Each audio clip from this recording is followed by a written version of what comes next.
إن الحمد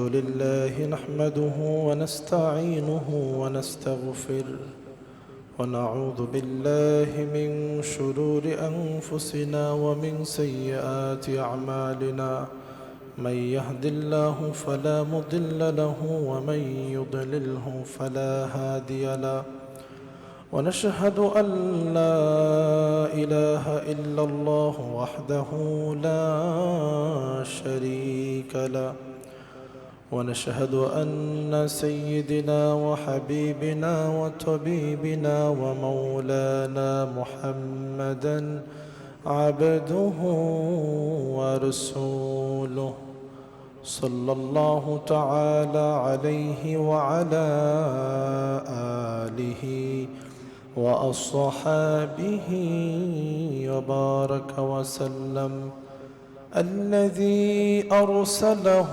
بالحق بشيرا ونذيرا وداعيا إلى الله بإذنه سراجا وقمرا منيرا أما بعد فقد قال الله تعالى في كلامه المجيد وفرقان الحميد أعوذ بالله من الشيطان الرجيم بسم الله الرحمن الرحيم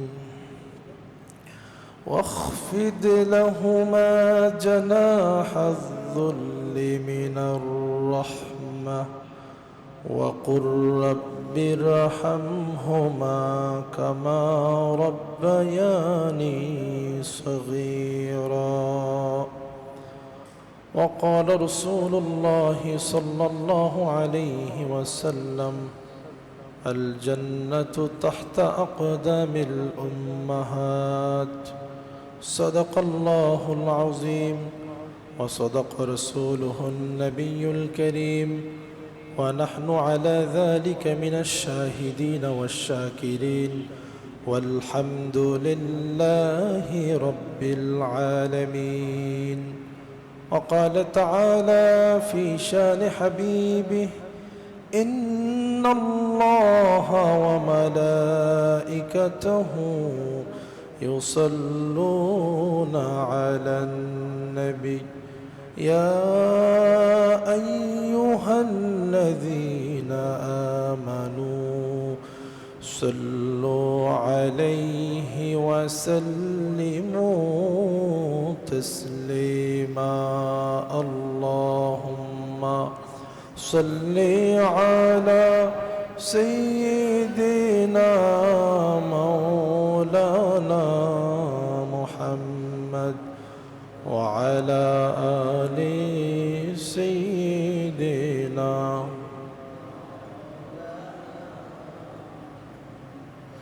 ওরে যারে পুবাল হাওয়া ওরে যারে মদিনা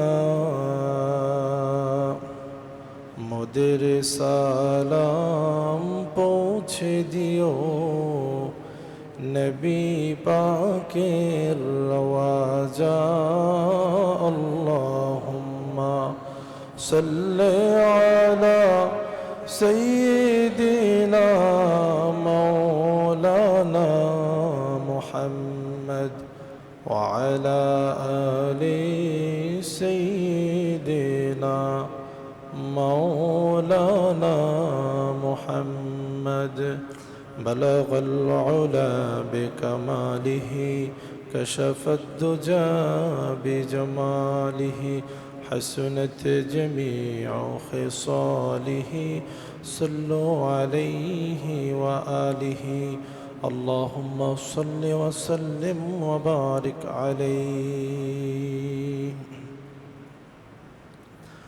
الحمد لله আল্লাহ তাআলার আলিশান দরবারে লক্ষ কোটি শুকরিয়া আদায় করতেছি যে মহান আল্লাহ সুবহানাহু ওয়া তাআলা আমাকে এবং আপনাদিগকে আজকে সপ্তাহের শ্রেষ্ঠতম দিন জুমার দিন জুমার নামাজ আদায়ের লক্ষ্যে আল্লাহ পাক তার পবিত্র ঘর মসজিদে সর্বাগ্রে আসার বসার এবং জুমার খুতবা প্রবক আলোচনা শ্রবণ করার তৌফিক দিয়েছেন, এজন্য শুকরিয়া জ্ঞাপন করে সমস্বরে পড়ুন আলহামদুলিল্লাহ। আজকে জুমার খুতবার আলোচ্য বিষয় হচ্ছে সন্তানের প্রতি পিতামাতার অধিকার সম্পর্কে।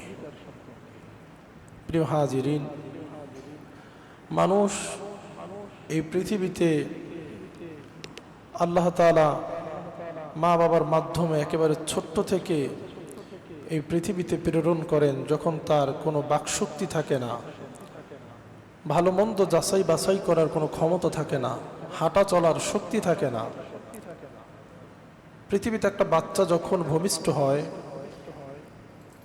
একটা বাচ্চা ভূমিষ্ঠ হওয়ার পরে সেই বাচ্চাটির প্রথম একটা সপ্তাহ, 2 সপ্তাহ, পহেলা 1 মাস, 2 মাস এমন একটা অবস্থার মধ্যে তার দিন কাটে যে ওই সময় তার মা এবং তার বাবা এ বাচ্চার জন্য এত সতর্ক সময় অবলম্বন করে যে রাতের বেলায় বাচ্চা হাতের নিচে না পড়ে যায়, পিঠের নিচে না পড়ে যায়, কম্বলের একটা অংশ বাচ্চার নাকের উপরে না পড়ে।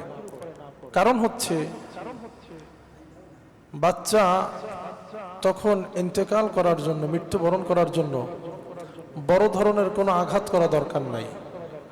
যদি কোনোভাবে মায়ের একটা কাপড়ের আঁচল বাচ্চার নাকের উপরে পড়ে তাহলে বাচ্চা বিদায় হওয়ার জন্য এতটুকুই যথেষ্ট, ঠিক কিনা পড়েন? ছোট্ট বাচ্চাকে মা আর বাবা সারাটা রাত্র পালাক্রমে জেগে পাহারা দিয়ে থাকে যাতে করে বাচ্চার কোনোভাবে অসুবিধা না হয়, বাচ্চা হাতের নিচে না পড়ে যায়, কম্বলের একটা অংশ বাচ্চার নাকের উপরে না পড়ে। এইভাবে করে মার দিন নাই, রাত নাই, ঘুম নাই, খাওয়া নাই, গোসল নাই। যে মানুষটা এক সময় নিজেকে খুব সুন্দর করে পরিপাটি রাখতেন, যে মানুষটা এক সময় নিজেকে অত্যন্ত সাজিয়ে গুজিয়ে রাখতেন, সেই মানুষটা নিজের সন্তানের জন্য নিজের সমস্ত শখ আহ্লাদগুলো বিসর্জন দিয়ে দেয়।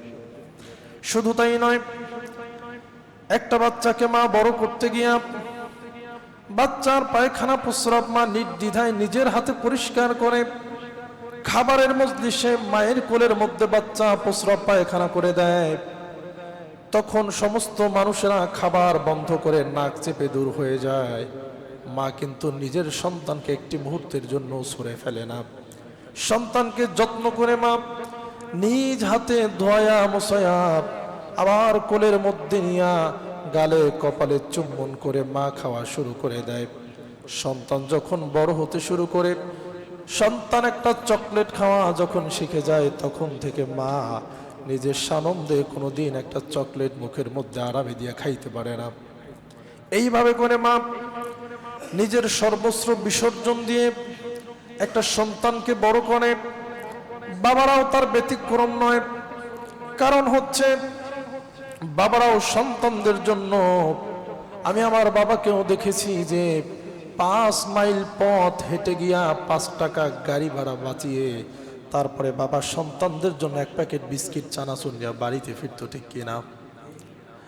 এখন তো মানুষের অভাব নাই। আগেকারের দিনে মুরব্বীরা যখন কোনো দাওয়াতে যাইতো, বাবা চিন্তা করতো আমি ভালো খাবার খাচ্ছি, বাড়িতে আমার সন্তানটা কি দিয়ে যেন ভাত খায়। তো মাছ তরকারি গোস্ত এটা একটা পলিতে কইরা রুমালে পেঁচাইয়া বাড়িতে নিয়ে আসতো, ঠিক কিনা? বাবার মাথার গাম পায়ে ফেলা রোজগার করা পয়সা সন্তানের জন্য নির্দ্বিধায় খরচ করত।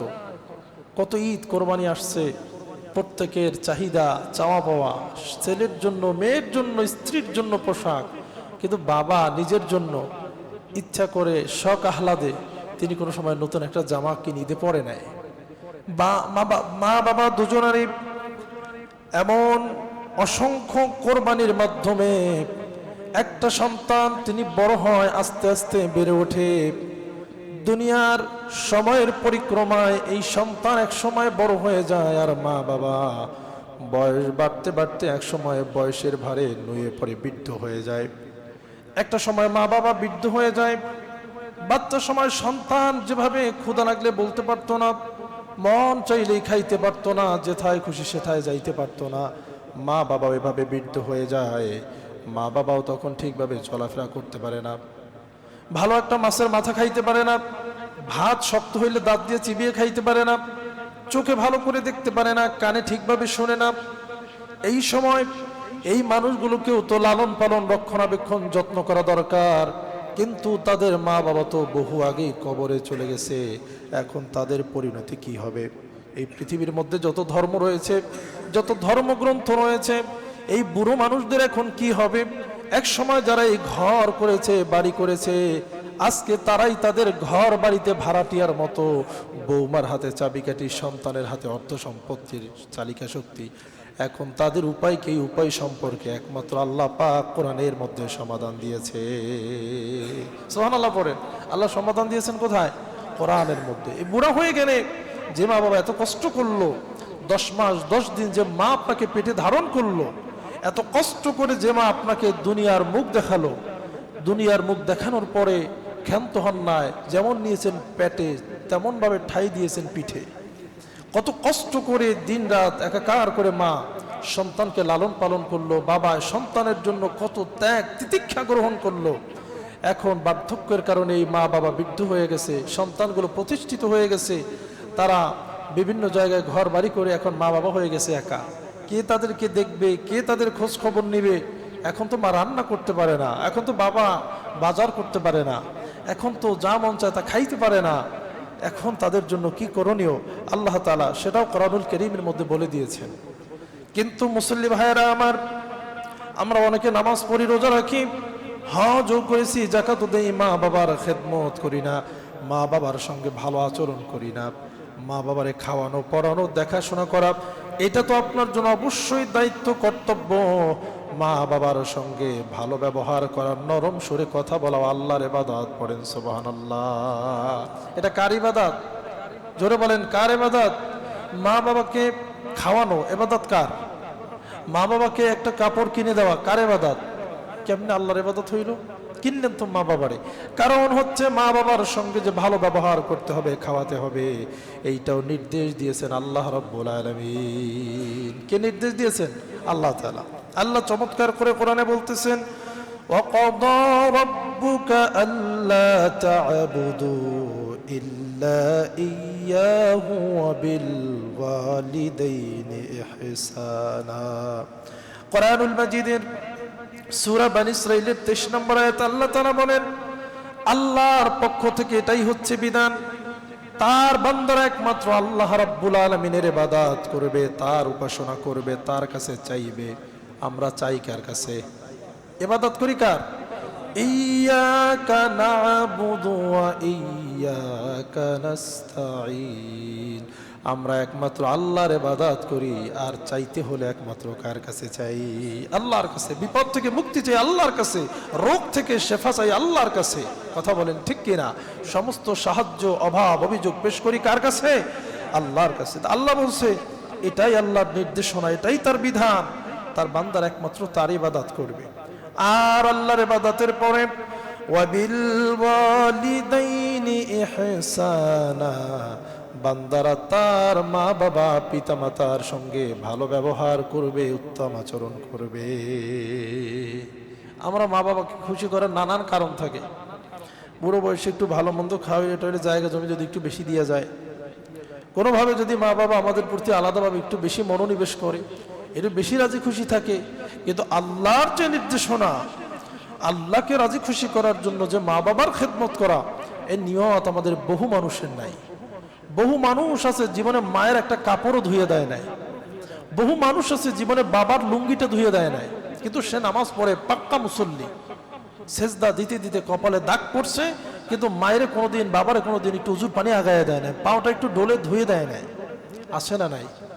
আবার মা বাবা একটু বুড়ো হয়ে গেলে আপনি বোঝেন কি, আপনি জানেন কি, আপনি চুপ থাকেন, আপনার এখন বয়স নাই। কিন্তু আল্লাহ তাআলা কোরআনে এইভাবে মা বাবার সঙ্গে আচরণ করতে মানা করে দিয়েছেন। আল্লাহ বলেন, ইম্মা ইয়াবলুগান্না ইনদাকাল কিবারা আহাদুহুমা আও কিলাহুমা ফালা তাকুল লাহুমা উফফি ওয়ালা তানহারহুমা। কত চমৎকার করে আল্লাহ তাআলা বলতেছেন, তোমার মা বাবা অথবা তোমার মা বাবা দুজন অথবা একজন, তারা যদি বার্ধক্যে উপনীত হয়ে যায়, বুড়ো হয়ে যায়, তাহলে তোমরা ফালা তাকুল লাহুমা উফ, আমরা বিরক্ত হয়ে যেমন উহ আহ উফ শব্দ ব্যবহার করি, আল্লাহ কোরআনে সরাসরি সেই শব্দটি ব্যবহার করেছেন। মা বাবার সঙ্গে বিরক্ত হয়ে উফ শব্দ পর্যন্ত ব্যবহার করা যাবে না। নির্দেশনা দিয়েছেন কে? আমরা কি উফ শব্দ ব্যবহার করি? হ্যাঁ, কি বলেন, করি? কি উফ শব্দ! বাপেরে দানিয়া লড়াই দেখেন না ইউটিউবের মধ্যে মাঝে মাঝে ভিডিও, ছবি, আহা গর্ভধারিণী মা, যে মা 10 মাস 10 দিন পেটে ধারণ করছে, সেই মাকে আমরা প্রায় ভিডিওতে দেখি যে আঘাত করে, মারপিট করে, বাপেরে মারে, ছেলের হাতে বাপ খুন, বাপের হাতে ছেলে খুন, আছে না নাই? আল্লাহ বলছেন, যদি মুমিন হও, নামাজি হও, জান্নাত কামনা করো, খবরদার বাবা মায়ের সঙ্গে উফ শব্দ পর্যন্ত ব্যবহার করা যাবে না। ওয়ালা তানহারহুমা, মা বাবা দুজনার সঙ্গে অথবা কারো সঙ্গে ধমক দিয়ে কথা বলা যাবে না, রাগের স্বরে কথা বলা যাবে না। ওয়াকুল লাহুমা কওলান কারীমা, আল্লাহ বলেন মায়ের সঙ্গে আর বাবার সঙ্গে সম্মান দিয়ে নরম ভাষায় কথা বলতে হবে। সম্মান দিতে হবে কারে? বাপেরে। আর এখন সম্মান দিয়ে নেতারে, সম্মান দিয়ে চেয়ারম্যান রে, কমিশনার রে, দলের সভাপতি রে, মায়ের বাপের সম্মান দেওয়ার কি টাইম আছে? আহা, মা বাবার সালাম পর্যন্ত সন্তানরা দেয় না। এমন পরিবেশ পরিস্থিতি এমন হয়ে গেছে যে মা রাস্তায় দাঁড়ানো ছেড়ে যাচ্ছে, কি বৃদ্ধ কি জুয়ান, চিন্তা করে মায়ের আবার সালাম দেবো, এটা একটা কথা? নামাজ পড়েই গেছে, যে দেখছে মা রাস্তায় দাঁড়ানো, মায়ের আবার সালাম দেবো কেন? কি কথা কি মিলতেছে না বানাই বলতেছি?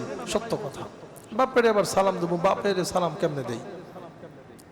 এজন্য সবচেয়ে আপনার থেকে ভালো ব্যবহার, উত্তম ব্যবহার, নরম ব্যবহার পাওয়ার অধিকতর হকদার হচ্ছে পিতা এবং মাতা। কারা? পিতা এবং মাতা। আল্লাহর হাবিবের কাছে একজন মহিলা সাহাবী জিজ্ঞাসা করলেন, ইয়া রাসূলুল্লাহ, আমি আমার মায়ের সঙ্গে কেমন আচরণ করব? নবীজি বলেন, উত্তম আচরণ করবে। মহিলা বলল, ইয়া রাসূলুল্লাহ, আমার মা একজন মুশরিকা, মূর্তি পূজা করে, অগ্নি পূজা করে, মূর্তির পূজা করে, আমি কি আমার মায়ের সঙ্গে ভালো ব্যবহার করব? আল্লাহর হাবিব বলেন, সে যদিও মুশরিকা পূজারী, তারপরেও সে তোমার মায়ের সঙ্গে ভালো ব্যবহার করতে হবে। এরপরে আল্লাহর হাবিব বলেন, শোনো, আমি জান্নাতের মধ্যে 2টা দরজা দেখে আসছি, একটার নাম হলো আল আব, আর একটার নাম হলো আল উম। একটার নাম মা, একটার নাম বাবা। এই দরজা 2টা আল্লাহ রাব্বুল আলামিন দুনিয়াতে মানুষকে রহমত স্বরূপ দিয়েছেন। এই দরজা 2টার সঙ্গে দুনিয়ায় যদি ভালো আচরণ করা যায়, ভালো ব্যবহার করা যায়, তার জন্য আল্লাহর জান্নাত ওয়াজিব হয়ে যাবে। আর এই 2টা দরজা যদি নারাজ হয়ে যায়, নাখোশ হয়ে যায়, সমস্ত আমল বরবাদ হয়ে সে জাহান্নামী হয়ে যাবে। মা যদি বদদোয়া করে, মা যদি কষ্ট পায়, বাপ যদি কষ্ট পায়, আর আপনি যত বড় হুজুরের কাছে, যত বড় পীরের কাছে গিয়ে দোয়া চান না কেন, মা বাবা বদদোয়া করলে আপনার কোনো দোয়ার কাজে লাগবে না। আল্লাহ পাকে কোরআনকে বলছেন, ওয়ানুনাজ্জিলু মিনাল কুরআনি মা হুয়া শিফাউ ওয়া রাহমাতুল লিল মুমিনিন। আল্লাহ বলেন, এই কোরআনকে আমি সমস্ত মানব জাতির জন্য, মুমিনদের জন্য সমস্ত রোগের মহা ঔষধ বানায় পাঠাইয়াছি। কিন্তু যারা মায়ের সঙ্গে খারাপ আচরণ করে, বাবার সঙ্গে খারাপ আচরণ করে, মায়েরে ধাক্কা দেয়, বাবারে ধাক্কা দেয়, এই কোরআন যদি পুরো লিখেও তাদেরকে বারবার খাওয়ানো হয়, এই কোরআন তাদের জন্য ঔষধ হিসেবে কাজ করবে না, কোনো কাজে আসবে না তাদের জন্য। শুধু তাই না, আল্লাহর হাবিব বলছেন, 3জন ব্যক্তি যদি দোয়া করে, তীরের আগে ওই দোয়া আল্লাহর দরবারে পৌঁছে যায়। এদের মধ্যে একজন হলো মুসাফির, যিনি আল্লাহর রাস্তায় সফর করে।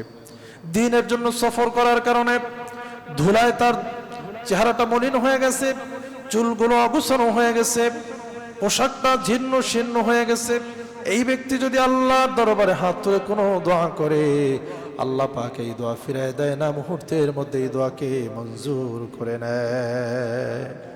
2 নাম্বার হলো মাজলুম। 2 নাম্বার কি? মাজলুম, যে ব্যক্তি অত্যাচারিত, জালেমের জুলুমের শিকার, সে যদি কাফের হয়, বেঈমান হয়, মুশরিকও হয়, মাজলুম ব্যক্তি যদি ইহুদিও হয়, আর সেই মাজলুম ব্যক্তি যদি জালেমের বিরুদ্ধে আল্লাহর দরবারে দোয়া করে, আল্লাহর হাবিব বলেন ওই দোয়ার মধ্যে কোনো পর্দা থাকে না। জালেমের বিপক্ষে মাজলুমের দোয়া মুহূর্তের মধ্যে আল্লাহর দরবারে মঞ্জুর হয়ে যায়। 3 নাম্বার হলো প্রত্যেক সন্তানের জন্মদাতা পিতার গর্ভধারিণী মা, এই 2 জনের কোনো একজন যদি সন্তানের জন্য নেক দোয়া অথবা বদদোয়া হোক, কোন রকম দোয়া করে, এই দোয়া শেষ করে আমিন বলার আগে আল্লাহর হাবিব বলেন এই দোয়ার শাজিমে আল্লাহর শাহানশাহী দরবারে মঞ্জুর হয়ে যায়। মায়ের দোয়া, বাবার দোয়ার এত দাম। হযরতে আবু হুরায়রা রাদিয়াল্লাহু তাআলা আনহু, তিনি আল্লাহর হাবিবের সাহাবায়ে কেরামদের মধ্যে সবচেয়ে বড় হাদিস বর্ণনাকারী, সবচেয়ে বেশি হাদিস বর্ণনাকারী জলিলুল কদর সাহাবী হযরতে আবু হুরায়রা রাদিয়াল্লাহু তাআলা আনহু। উনি যখন কালেমা পড়ে মুসলমান হয়েছেন, অল্প বয়স, ওনার মা তখন শক্তপোক্ত, ওনার মা তখন মুসলমান হন নাই। হযরত আবু হুরায়রা রাদিয়াল্লাহু তাআলা আনহু একদিন আল্লাহর হাবিবের দরবার থেকে বেশি রাত করে বাসায় ফিরছেন, দরজা আটকানো, দরজা কড়া নাড়লেন। আবু হুরায়রার মা বের হয়ে হাত পাও বেঁধে তারপরে আবু হুরায়রাকে বেধড়ক মারপিট করলেন। তোরে বারবার নিষেধ করার পরেও তুই মুহাম্মদ সাল্লাল্লাহু আলাইহি ওয়াসাল্লামের দরবারে যাও, আর যদি কোনোদিন যাও তাহলে তোরে আর আমি আস্থা রাখবো না। বেধড়ক মারধর করলেন। মারতে মারতে হযরত আবু হুরায়রা দিশেহারা কোনোভাবে পায়ের বাঁধনটা খুলে দৌড়ে গিয়া মসজিদে নববীর এক কর্নারে উপস্থিত। গিয়ে দেখেন আল্লাহর হাবিব কোরআনে মাজিদ থেকে তেলাওয়াত করতেছেন। নবীজির কোরআন তেলাওয়াতে ডিস্টার্ব কেমনে করবেন? হযরত আবু হুরায়রা বাচ্চাদের মতো আওয়াজ করে করে কান্না করতেছে। নবীজি কোরআন তেলাওয়াত বন্ধ করে বললেন, মসজিদে নববীর কর্নারে ফুফিয়ে ফুফিয়ে কান্না করে কে এত রাতে? আবু হুরায়রা বলেন, হুজুর আমি আবু হুরায়রা, আপনার জলিলুল কদর সাহাবী, আমি কান্না করি। আবু হুরায়রা রে, ক্ষুধার যন্ত্রণায় কান্না করো? কয় না ইয়া রাসূলুল্লাহ, আমার মা আমাকে মেরেছে, এই জন্য কান্না করি। আল্লাহর হাবিব বলেন, আবু হুরায়রা, মা মারলে মায়ের মারার কোনো বিচার হয় না। তোমার 10 মাস 10 দিন পেটে ধরছে, জীবন মরণের সন্ধিক্ষণে দাঁড়িয়ে তোমাকে জন্মদান করেছে, আর সেই মা তোমাকে মারধর করছে, এটা বিচার আমি নবী করব? এটা হয়? কি বলেন, সম্ভব? জায়গা জমি ভাগ হইতেছে, এক ছেলে জোরে কথা বলছে, বাপে উঠে যদি গোটা সাইডে পিটান দেয়, সবার মতো সন্তান কয়জন আছে এই সমাজের মধ্যে? আহা, আবু হুরায়রা আবার বলল, হুজুর আমার মা আমাকে মারছে। নবী বলছেন, মা যদি মারে, মায়ের মারার কোনো বিচার আমি নবী করি না। এইবার আবু হুরায়রা আবার বললেন, হুজুর আমার মা আমাকে মেরেছে। এইবার আল্লাহর হাবিব বলেন, আবু হুরায়রা, আমি কেন মা মারলে মায়ের মারার বিচার আল্লাহ করে না? মা মারতেই পারে, 2টা থাপ্পড় দিতেই পারে, কি হবে? এইবার আবু হুরায়রা বললেন, ইয়া রাসূলুল্লাহ, আমি মায়ের বিচারের জন্য আসি নাই, বরঞ্চ রাত্র দেরি হওয়ার কারণে মা আমাকে মেরেছে। মা চায় না আমি আপনার কাছে আসি, আমার মন চায় আমার মাও যেন মুসলমান হয়, আর আমার মন বলে আপনি দোয়া করলে সেই দোয়া কবুল হয়ে যাবে। হযরত নবীজি দোয়া করলেন, আয় আল্লাহ, আপনি আবু হুরায়রার মাকে ইসলামের জন্য কবুল করে নেন। দোয়া করলে আবু হুরায়রা দৌড়াচ্ছে। আবু হুরায়রা খুবই শান্ত শিষ্ট ভদ্র প্রকৃতির মানুষ ছিলেন। আবু হুরায়রা রাস্তা দিয়ে হাঁটলে দুবলা টের পাইত না। এই আবু হুরায়রা যখন দৌড়ায়, পিছন থেকে হযরতে ওমর জামা টেনে ধরছে। এরে আবু হুরায়রা, তুমি কি পাগল হয়ে গেলাম? কোনদিন মদিনায় তোমাকে এইভাবে পাগল বেশে দৌড়াইতে দেখি নাই, আজকে কেন দৌড়াচ্ছ? তোমার কি কোনো কাফের ধাওয়া করেছে? বলে, না আমি পাগল হই নাই, কোনো কাফেরও আমার ধাওয়া করে নাই, আমার মায়ের জন্য আমার নবী দোয়া করেছে। আমি দেখতে চাই আল্লাহর হাবিবের দোয়াকে কবুল হয়ে যায় না আমি দৌড়ে আগে বাড়ি যেতে পারি। দৌড়ে বাড়ি গেছে, গিয়া দেখে তার মা অলরেডি তিনি গোসল করেছেন মুসলমান হওয়ার নিয়তে। বুড়া মানুষ, সাদা চুল থেকে পানির ফোঁটা টপকে টপকে পড়তেছে, সাদা কালো মিলানো চুল, পানি পড়তেছে টপকে টপকে। আর দরজা খুলে বললেন, বাবা আবু হুরায়রা, তুই আমার কলিজার টুকরা সন্তান, আমি না বুঝে তোরে প্রহার করেছি, বেধড়ক মারপিট করেছি। আসলে তুমি তো কোনো অন্যায় কাজ করো না, ভালো কাজই করেছো, আমারই ভুল হয়েছে। তুমি চলো আর আমাকে নবীর দরবারে নিয়ে কালেমা পড়ে মুসলমান বানায়া দাও। আল্লাহর হাবিব তিনি মা বাবার প্রতি কেমন সম্মান প্রদর্শন করতেন। তিনি তো নিজের বাপকে দেখেন নাই। জন্মের আগে মায়ের গর্ভে যখন 6 মাস বয়স, বাবা ব্যবসা করতে গিয়ে দুনিয়া থেকে বিদায় হয়ে গেলেন। মায়ের কাছে থাকতে পারলেন আর কোথায়, দুধমা হালিমাতুস সাদিয়ার কাছেই তো সময় কাটায় দিলেন। 6 বছর বয়সে মাও বিদায় হয়ে গেল। আল্লাহর হাবিব যার দুগ্ধ পান করেছেন, বুকের দুধ খেয়েছেন, দুধমা হালিমাতুস সাদিয়া। আল্লাহর হাবিব একদিন মসজিদে নববীর মধ্যে তিনি সাহাবায়ে কেরামকে নিয়ে বসা, দেখতেছেন দূর থেকে একজন বৃদ্ধা বুড়া মহিলা হেঁটে আসতেছেন। আল্লাহর হাবিব তিনি উঠলেন, মহিলাকে হাত ধরে আগায় নিয়ে আসলেন। মসজিদে নববীর বারান্দার মধ্যে রাহমাতুল লিল আলামিন নিজের চাদর বিছিয়ে মহিলারে বসার ব্যবস্থা করলেন। অনেকক্ষণ মহিলার সঙ্গে খোঁজ গল্প করলেন, হাসি খুশিভাবে কথা বললেন। এইবার নবীজি নিজের পকেট থেকে মহিলারে কিছু হাদিয়া দিয়া আবার হাত ধরে বহু দূরে আগায় দিয়ে আসলেন। এমন আশ্চর্য ঘটনার সাক্ষী সাহাবায়ে কেরাম অবাক হয়ে তাকাই রইলেন। ইয়া রাসূলুল্লাহ, যেই নবী না হইলে আসমান জমিন হইতো না, সেই নবী এমন কোন মহিলা যার সম্মানে নিজে দাঁড়িয়ে গেলেন, আগায় নিয়ে আসলেন, আবার চাদর বিছাইয়া বসতে দিলেন, হাসি খুশি দিয়ে কথা বললেন, হাদিয়া দিয়ে আবার আগায় দিয়ে আসলেন। নবীজি বললেন, সাহাবীরা, আমি আমার মায়ের আদর পাই নাই, বাবারে দেখি নাই, এই হলো আমার দুধ মা, যার বুকের দুধ আমি পান করেছি, এই হলো সেই হালিমাতুস সাদিয়া। আজ যদি আমার মা বিবি আমেনা দুনিয়ার মধ্যে জীবিত থাকতো, আর যদি আমি নফল নামাজে দাঁড়ায় যেতাম, আর আমার মা যদি বাবা মুহাম্মদ বলে একটা ডাক দিত, আমি নবী নফল নামাজ ছেড়ে আমার মায়ের খেদমতে হাজির হয়ে যেতাম। এটা হলো আল্লাহর হাবিবের সম্মান। আর তার উম্মত হয়ে নামাজ পড়ি, কিন্তু মা বাবার সঙ্গে ভালো আচরণ করি না। এটাও হচ্ছে ইবাদত। নামাজ পড়া যেভাবে আল্লাহর নির্দেশ, রোজা রাখা যেভাবে আল্লাহর নির্দেশ, হজ জাকাত পর্দা হালাল হারাম তমিজ করে চলা যেভাবে আল্লাহর নির্দেশ, মায়ের খেদমত, বাবার খেদমত করা, তাদের সঙ্গে ভালো আচরণ করা, তাদের সঙ্গে রুক্ষ আচরণ পরিহার করা, এটাও কার নির্দেশ? আল্লাহ নির্দেশ করছেন, খবরদার, ওয়ালা ফালা তাকুল্লাহুমা উফ, বিরক্ত হয়ে উফ শব্দ পর্যন্ত মা বাবার সঙ্গে ব্যবহার করবে না। এতে তাফসীর করতে গিয়া মুফাসসিরিনে কেরামগণ বলেছেন, আমরা যে লুঙ্গি ধৌত করি, লুঙ্গি ধোয়ার পরে যে লুঙ্গি ঝাড়া দেই, সেই ঝাড়াটা পর্যন্ত মা বাবার সামনে দেওয়া জায়েজ নাই। আজকে আমরা এমন সন্তান তৈরি করছি, সন্তান তো না শয়তান, কি কথাগণ ঠিক কিনা? সন্তান তো না শয়তান। এখন পর্যন্ত সে ভালো করে নিজের রোজগার করতে জানে না, সে এখন পর্যন্ত আপনার চোখে চোখ রেখে কথা বলে।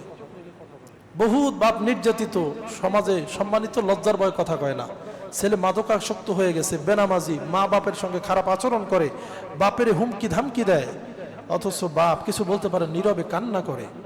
এমন বহু ঘটনা আমার নিজেরই জানা রয়েছে। এজন্য নেক সন্তান, এটা দুনিয়ার মধ্যে আল্লাহ পাকের সবচেয়ে বড় একটা নেয়ামত, ঠিক কিনা পড়েন? আল্লাহর হাবিব বলছেন, ওই ব্যক্তি সফল যার দুনিয়া একজন নেক সন্তান আছে। কি আছে? নেক সন্তান আছে।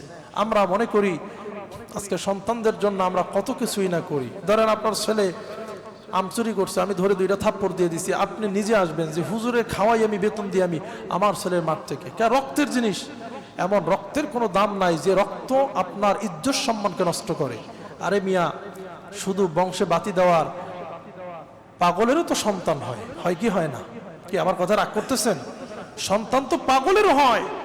শাহজালাল, তার তো কোনো সন্তান ছিল না, ইয়ামেনে সব রেখে এদেশে আসছিলেন, দিন ইসলামের জন্য জেহাদ করে কল্লা আলাদা হয়ে গেলেন। তিনি হলেন কল্লা শহীদ পীর, সেই শাহজালাল ইয়ামিনী রাহমাতুল্লাহ আলাই। কি তার কি পোতায় বাতি দেওয়ার সন্তান লাগে? নাম নেওয়ার সন্তান লাগে? তার উত্তরসূরির অভাব আছে, কথা কয় না। এই জৌনপুরের হুজুররা, তাদের কি উত্তরসূরি লাগে? জৌনপুরি হুজুররা তাদের বংশ না, তাদের মুরিদ পরিচয় দিতেও, খলিফা পরিচয় দিতে অনেকে গর্ববোধ করে, আছে না নাই? এই জন্য এমন জীবন গঠন করেন, এমন যে আপনার নাম সুনাম সুখ্যাতি মানুষ মনে করবে, যুগের পরে যুগ মনে করবে। কিন্তু এমন সন্তান রেখে গেছেন যে যার কারণে কবরে যাওয়ার পরে আপনার গালি শুনতে হয়। এই জন্য বাবাজিরা আমার, মা বাবা এত বড় নেয়ামত। মানুষ যদি খারাপ হয়, মা যদি সন্তানের জন্য দোয়া করে, তাহলে আল্লাহ পাক ওই সন্তানকে নেককার বানায়া দেয়। আবার মায়ের দোয়ায়, বাবার দোয়ায় সন্তান আল্লাহর জান্নাতি হয়ে যায়। কি হয়ে যায়? তাহলে এই দোয়ার দাম আছে না নাই? মা বাবা যদি দোয়া করে, সন্তান কি হয়ে যায়? জান্নাতি হয়ে যায়। এমন একটা ঘটনাই রয়েছে বনী ইসরাইলের মধ্যে।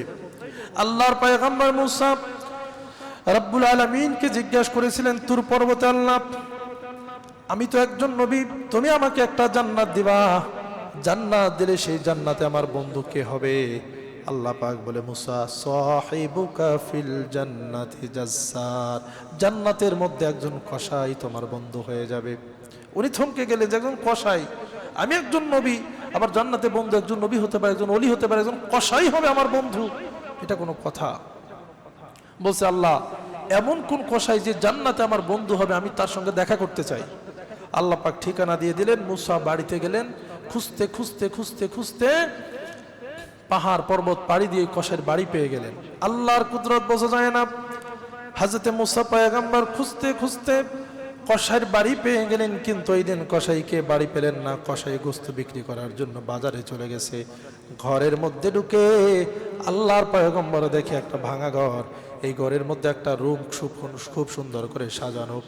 এই রুমের মধ্যে দোলনার মধ্যে একজন মানুষ দোল খেতেছে, কোনো মানুষ আশেপাশে নাই। কেমনে দোলে? কাছে গিয়ে দেখে একজন বৃদ্ধা মহিলা, বয়সের কারণে মাজাটা কুজু হয়ে গেছে, চামড়াগুলো কুচকে গেছে। এই মহিলা ওই দোলনার মধ্যে দোল খেতেছে আর আল্লাহর নামের জিকির করতেছে। হঠাৎ করে হযরতে মুসা মহিলার কাছে নিজের পরিচয় দিলেন না, পরিচয় গোপন রেখে বললেন, মা আমি একজন আগন্তুক, আপনার বাড়ির মেহমান হয়েছি। আপনার এই বাড়িতে কে কে থাকে? বলে, বাবা আমার এই বাড়িতে আমার একটা কলিজার টুকরা সন্তান কসাই থাকে আর আমি থাকি। ওই সন্তানের আমি মা ছাড়া কেউ নাই, আমি মায়ের ওই সন্তান ছাড়া কেউ নাই।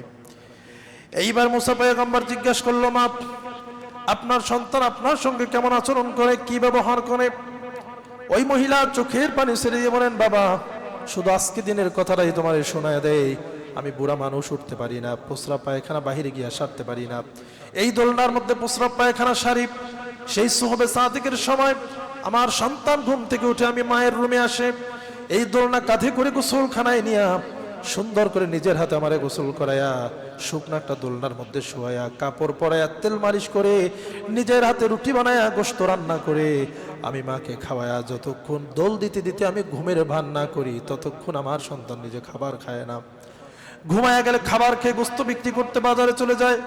আবার যখন সন্ধ্যাবেলায় ফিরবে, আমি মায়ের জন্য ওই পশুর শরীরের সবচেয়ে দামি জায়গাটা নিয়ে আসবে, আবার ফলমূল নিয়ে আসবে, আবার ধোয়া মশায়া গোসল করায়া, নিজের হাতে রুটি বানায়া গোশত ভুনা করে আমি মাকে খাওয়ায়া তারপরে নিজে খাবে।